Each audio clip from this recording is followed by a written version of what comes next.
काशी के कंकड़ कंकड़ में शिव शंकर वास करले। तो नमस्कार प्रणाम दोस्तों, आप लोगों को फिर से एक बार राउत भोजपुरिया भाई यूट्यूब चैनल पर स्वागत है। दोस्तों पवन सिंह का आज एक सॉन्ग रिलीज़ किया गया है जिस सॉन्ग का नाम है काशी में शिव शंकर। जी हाँ दोस्तों, आपको बता दें कि ये गाना रिलीज़ करते ही बवाल कर दिया है। जैसे कि आपको बता दें कि ये गाना सारेगामा हम भोजपुरी यूट्यूब चैनल से रिलीज़ किया गया है और ये बोलबम सॉन्ग है। दोस्तों जो लोग बोल रहे थे कि खेसारी लाल यादव जी के मिलने से पवन सिंह पे प्रभाव पड़ा है, उनका व्यूज़ डाउन हो गया है, उनका मतलब फ़ैन नाराज़ हो गए हैं, तो आपको बता देना चाहते हैं कि एक गाना से साबित होता है कि खेसारी लाल यादव जी को और पवन सिंह के मिलने से कुछ नहीं होता है।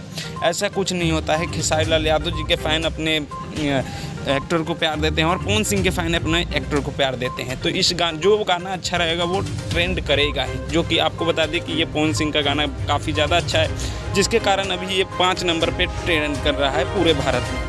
और आपको बता दें कि जो लोग बोल रहे थे वो देख लो, पवन सिंह का भी गाना अब ट्रेंड कर रहा है। बाकी आप लोग नीचे कमेंट बॉक्स में ज़रूर बताइएगा कि खेसारी लाल यादव जी के मिलने से और पवन सिंह के एक साथ मिलने से कुछ हुआ था या नहीं। बाकी मिलते हैं जल्दी नेक्स्ट वीडियो में, तब तक के लिए जय हिंद, जय भोजपुर।